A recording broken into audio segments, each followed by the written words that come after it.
and appreciate.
Good morning. We can do better than that, folks. Good morning. I know certainly everybody was up late last night. We could do this the easy way if we want. I'll present this. You can take a vote, and we're done with this. But certainly, just a couple comments before we get going. I know people are stressed, and we've been going through a lot outside of elections, but we're going to be okay. Okay? So no matter what happens, we're going to be okay. We got business to do, and we'll move forward. And I don't know whose idea it was to, when you gave us the authority to move back the budget, to actually put this the day after Election Day, but that was probably not the best decision either. So I was up late last night, just like all of you were, but we got to get to business. So good morning, everybody, again. Chairman Knapp, Leaders May and Irvin, members of the legislature, and guests. Thank you for being here. 2020 has undoubtedly been a challenging year. Our community has been tested in many ways, mentally, physically, and economically. But we banded together to starve COVID-19, safely reopen our economy, send our kids back to school, and ensured that the most vulnerable in our community continued to receive the services they needed, now more than ever. And despite all of these challenges of 2020, I'm proud to stand before you today to present a balanced budget for 2021. Not only is our 2021 budget balanced, it makes strategic investments that ensures our county continues its economic recovery and dedicates additional resources to continue our fight against COVID-19. Before I lay out the 2021 budget, I think it's important to remember where the year started and how far we've come. 2020 started with palpable momentum built off the undeniable progress we experienced together in 2019. We ended 2019 with a $7 million surplus and a general fund balance of $77 million. That's $10.8 million over the 10% goal set forth by this county legislature. The momentum and progress continued when in January, New York State committed the necessary funds for the first ever county-wide STEAM school, located at the former Central Tech High School. This legislature also recognized the importance of this project to our community. Even in the midst of the pandemic, you all authorized the bonding to pay for the renovation. I want to thank the legislature for your partnership in this effort. Thank you.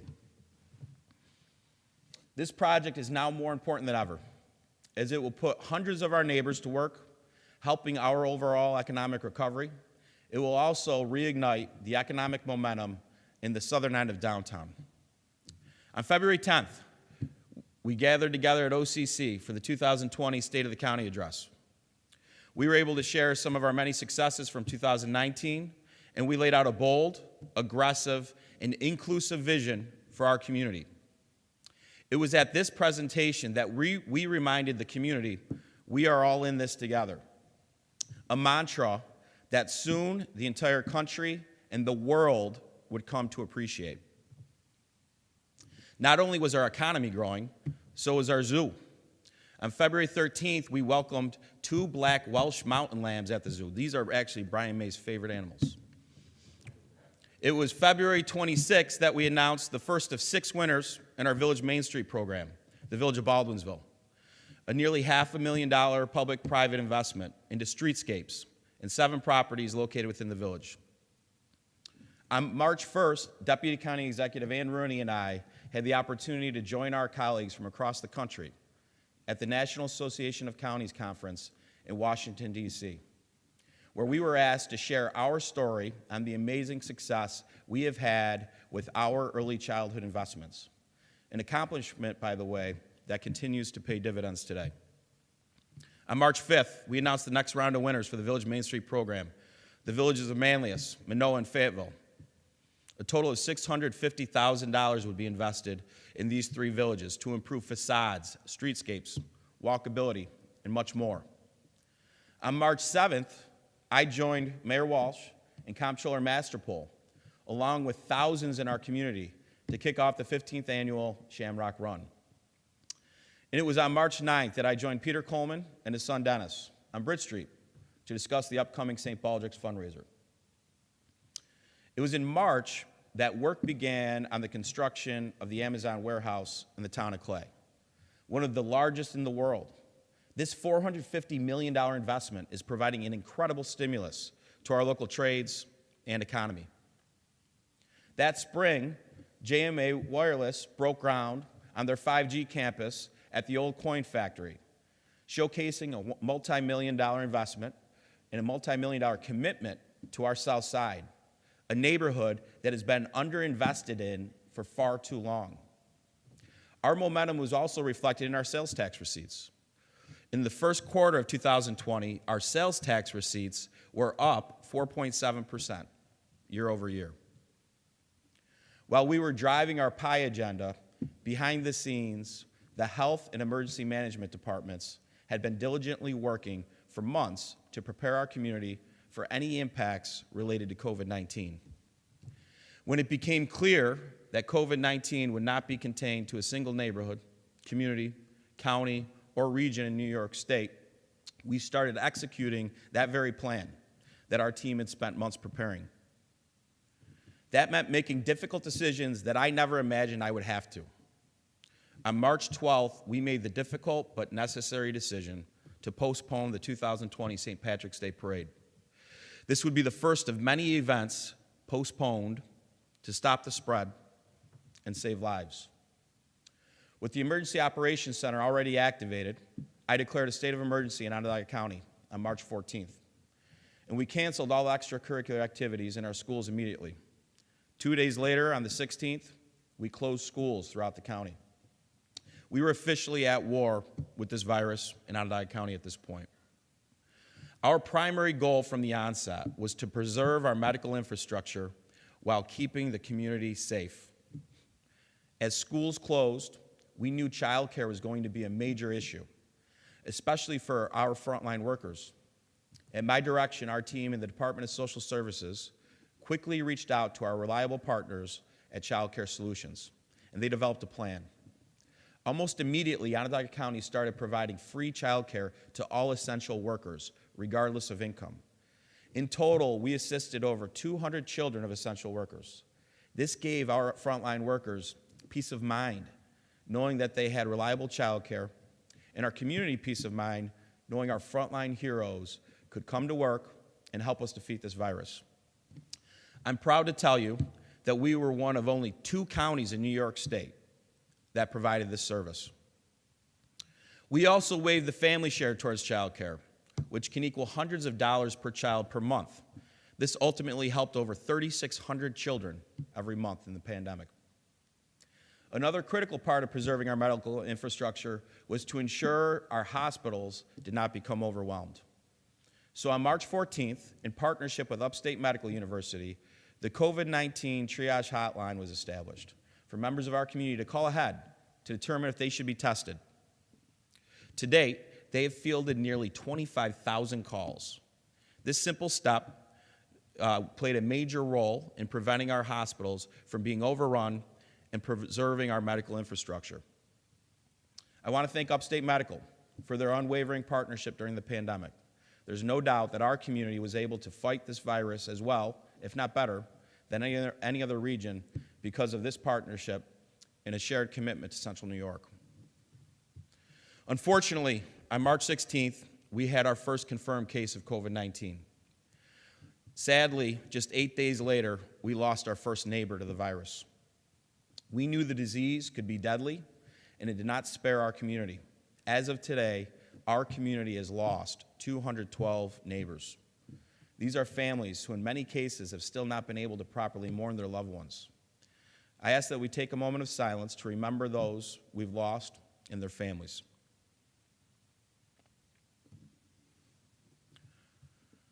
During these unprecedented times, our obligation to our seniors and most vulnerable in our community became even more important. We began to see amazing leadership emerge from our county workforce. Maria Mahar and Isabel Harris, for example, they organized and executed 275,000 takeout or home-delivered meals to seniors, caregivers, essential workers, and health workers. 10,000 masks were distributed to senior community programs or agencies. 8,000 gallons of milk were distributed during a giveaway at Destiny USA. Over 3,000 senior nutrition hotline calls were answered and ultimately connected to nutrition programs. 1,500 boxes of groceries and essential cleaning supplies were provided to families in the community. 1,000 grocery boxes were provided by the health department to quarantine cases as well as Vera House clients. Dozens of gallons of sanitizer were distributed out to nutrition agencies, and this was all done on top of their normal work responsibilities. I want to take a minute to thank, from the bottom of my heart, all of our employees and community volunteers who stepped up to make sure that these efforts were successful. We proved once again that there's no challenge or obstacle that our community cannot overcome. Thank you for all your work.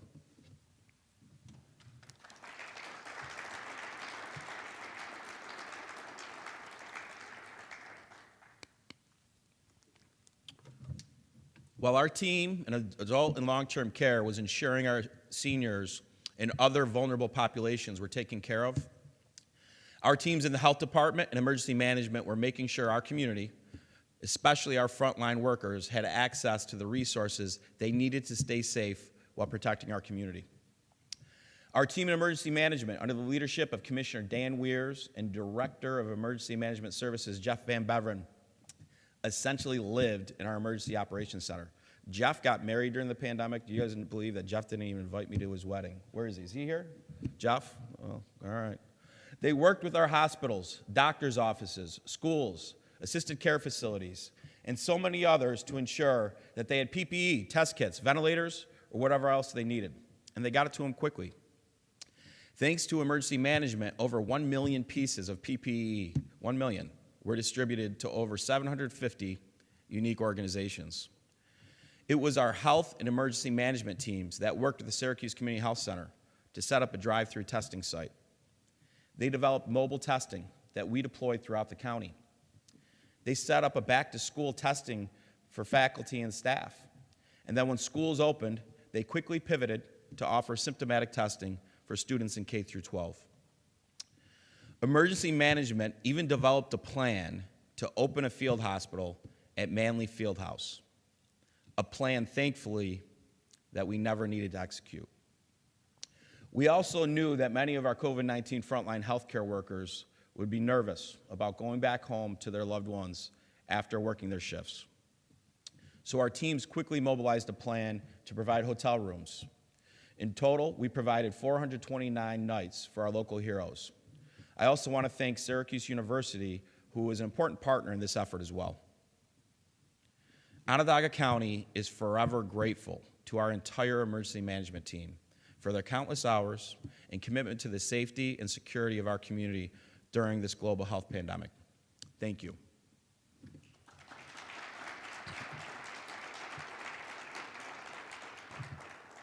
Our entire community can be proud of the work their county government has done to beat back COVID-19, reopen our economy, send our kids back to school, and work towards an inclusive economic recovery. And while our colleagues in Erie and Monroe and other counties across the state received tens of millions of dollars in aid for their fight, Onondaga County did all of this with zero direct aid from the federal government. This is a testament to the ingenuity and resourcefulness of our county workforce. While the human toll on our community has been tragic, we also knew that COVID-19 would have a devastating impact to our local economy. With businesses shuttered and people asked to stay home to stop the spread, the reality is that we knew our 2020 budget was going to be dramatically altered in a way that our county has never dealt with, ever. The second quarter of this year, our sales tax plummeted over 20% year over year.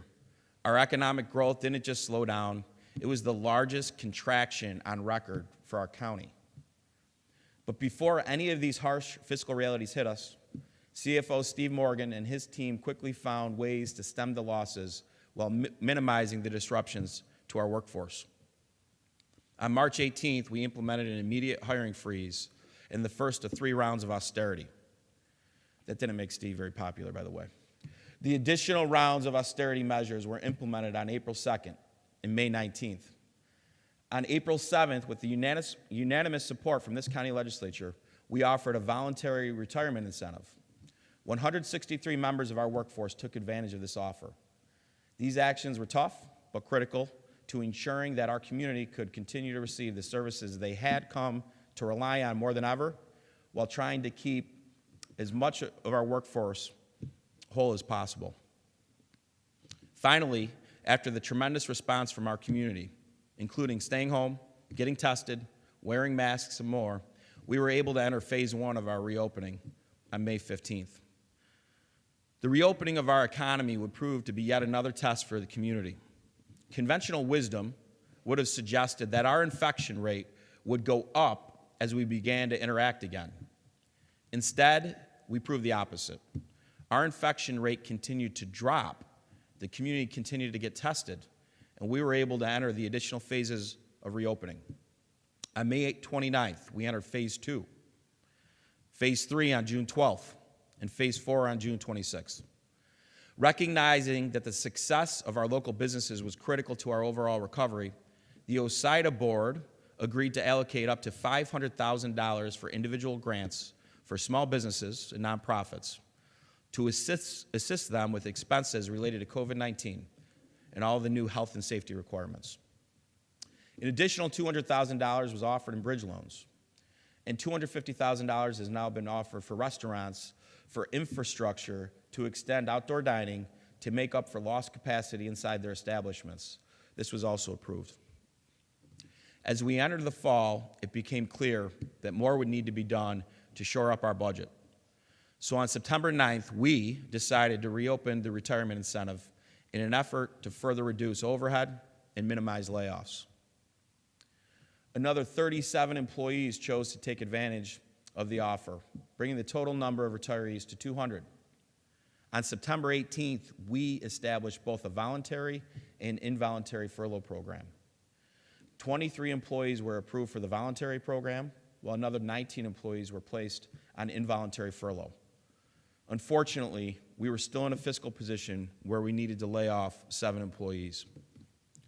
In total, we are down over 500 positions in this budget compared to the 2019 budget. And we now have fewer than 2,900 people working for Onondaga County. As a result of all these decisions, we were able to save nearly $34 million in 2020. As our community has adapted to living in the new normal, we have seen some encouraging news on the economic front. In the third quarter, we saw a 2% growth year over year.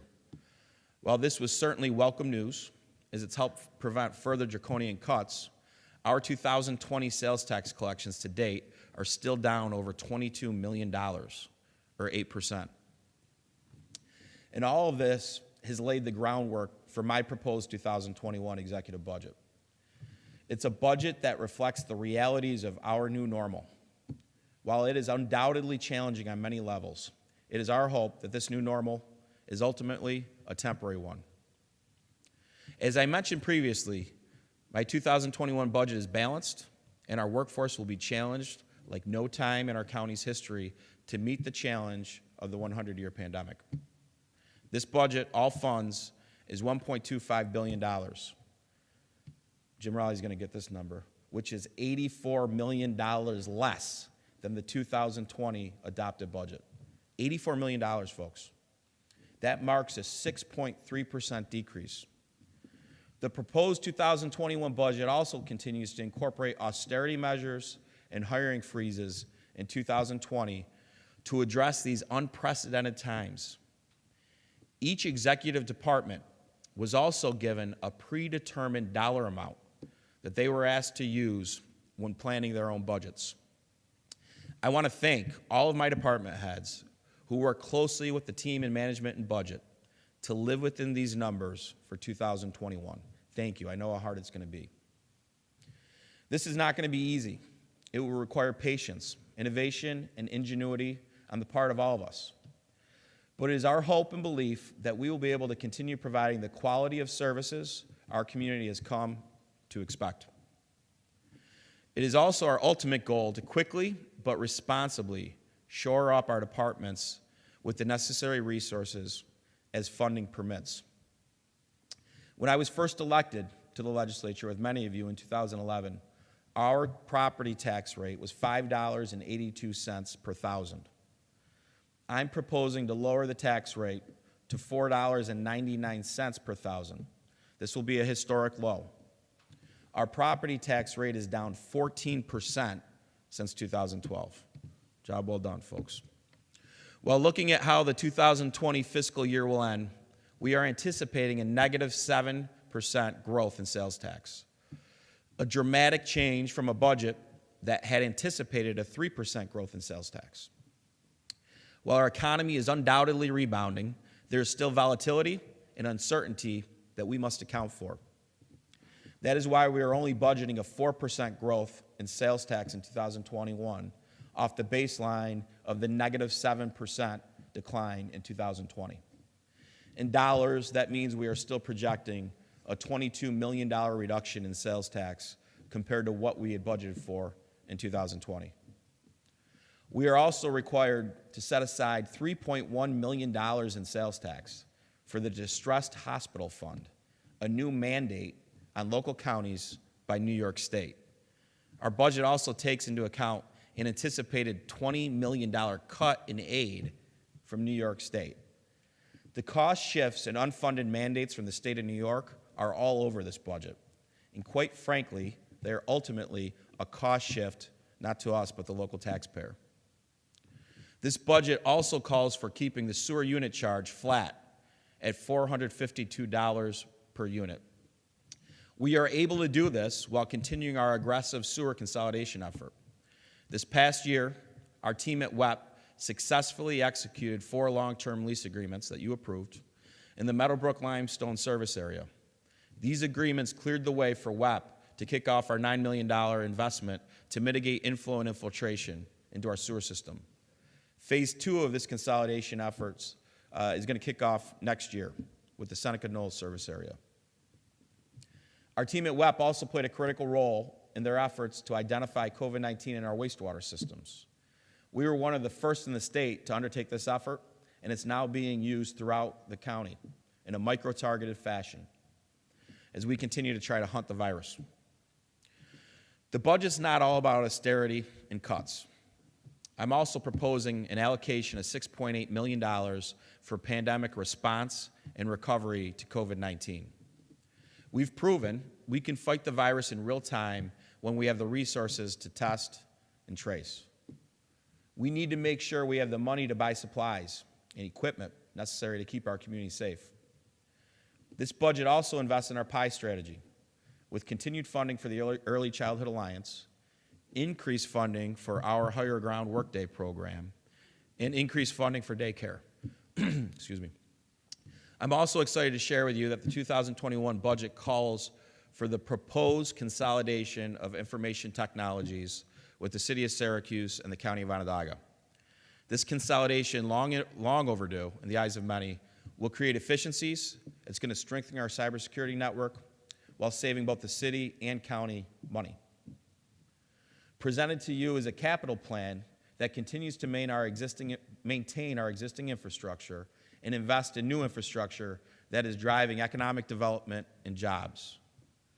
Lastly, I'm proud to point out that despite all of the fiscal challenges that Onondaga County has faced in 2020, S&P, Moody's, and Fitch all reaffirmed our credit ratings.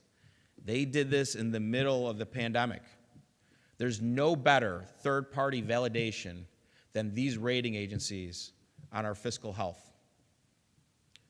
Before I leave you this morning, I want to take some time and highlight just some of the work that has continued to get done by our workforce despite the many challenges and obstacles they have faced in the middle of the pandemic. Working with our health department, our team at Emergency Communications, led by Commissioner Julie Korn, protected nearly 100 police, fire, and emergency medical service agencies by keeping a secure list of COVID-19 positive or quarantined addresses, so that when our first responders, they had the situational awareness when they would answer the call that they needed before entering a scene so that they could make sure that they were safe. Our Department of Transportation, under the leadership of Commissioner Voss, paved nearly 100 miles of county roads, replaced several bridges, completed major infrastructure projects on West Taft Road and Old Route 57. They replaced over 3,000 feet of storm drainage pipe and completed several capital projects at the Marcellus, North Area, and Jamesville maintenance facilities. At Parks, under the direction of Deputy Commissioner Brian Kelly, but you're going to make him the commissioner soon, we received awards from New York State Recreation and Park Society, as well as the Central New York Recreation and Park Society. And we recently unveiled a completed, renovated, and expanded chapel at our Veterans Memorial Cemetery. Our parks team has also improved several ski and hiking trails at Highland Forest and Chairman Knapp's favorite, Pratt's Falls. This year, the Office of the Environment was able to secure the last privately owned piece of property on Onondaga Lake for the bargain price of $1. Not only did this ensure the lake and its shore would be accessible to everyone for generations to come, it allowed us to continue the extension of the world-famous and very popular Loop the Lake Trail. Right, Legislator Bush? Where are you, Legislator Bush? And this summer, we did just that. We added over another mile to our trail system on the west side of Onondaga Lake. And we also were able to offer a preview of the brand new bridge being built across the CSX railroad tracks and into the former Ross Steel site. These efforts are now breathing new life into a once blighted eyesore for our community. Our friends at the zoo remain as busy as ever. We were the first zoo in New York State to open up safely and responsibly with an online reservation system. We broke ground on a new animal health center slated for completion in 2021. And of course, we have welcomed several new animals to the Onondaga County family. All very cute. Well, we were not able to enjoy baseball in person this year. Facilities Commissioner Archie Wixon and his team were busy working on the $25 million renovation of NBT Bank Stadium. There are now new lights, new grass on the field, new paint. The seats have been replaced, and construction is ongoing at the Hank Sauer Room. All of these new amenities we hope to enjoy soon in a safe and responsible way. Purchasing Director Dan Hammer and his team were also hard at work this past year. In addition to procuring masks, gloves, gowns, ventilators, and other critical PPE, they were also working to continue to find ways to save our county, our schools, our villages, and towns money through cooperative purchasing. In fact, his team was able to save the taxpayers nearly $2.5 million in salt costs. And when you compare that to the state contract, it was over a $7.5 million savings. These are just a few examples of the fortitude demonstrated by our amazing workforce. We still made sure our roads got paved, our parks were maintained, and we didn't kick the can down the road on simple maintenance projects. And it goes without saying that there has been no other department that has done more to protect this community during this global health pandemic while still carrying out their many other public health responsibilities than Dr. Gupta and her team in the health department.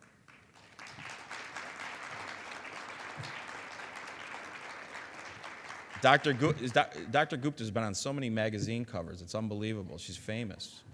Dr. Gupta and her team have been a steady hand, and they've been a reassuring voice, not only for me personally, but for all of Onondaga County. She and her team are true warriors for the public health, and Onondaga County is lucky to have her and her team looking out for us each and every day. I want to thank the entire health department team. Please know this, that the sacrifice you all have made has served as an inspiration to many. Even young Officer Andrew McMahon. As you can see, young Officer Andrew McMahon now wants to be Dr. Gupta when he grows up. I've said it before, and I will say it again, our county workforce is the best of the best. I want to thank all of them in every department for their unwavering commitment to providing high-quality services to the citizens of Onondaga County. To my partners here today on the legislature, this will be the most unusual budget you will ever have to vote on. No county budget in its history has been $80 million less than the previous year. No budget and no government in our history has faced such uncertainty with revenue on top of multi-million-dollar state budget cuts. While the services we provide today to our constituents mean more than they ever have before. You are tasked with being good fiscal stewards while giving my administration the necessary resources to fight this virus and lead our community in economic recovery.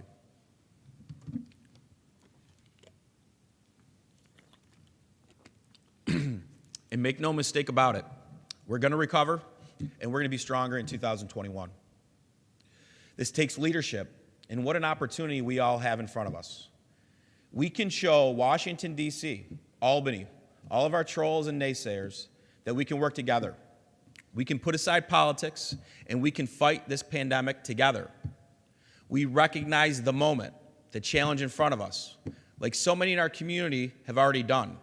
Our nurses, our doctors, daycare providers, grocery store workers, teachers, and our very own county workforce. As a legislative body, it's your turn to meet the moment, confront the challenges, and make the tough decisions of the 100-year pandemic. I wish you all well, and I want to thank you all for your continued partnership. God bless all of you, and get to work. Thank you.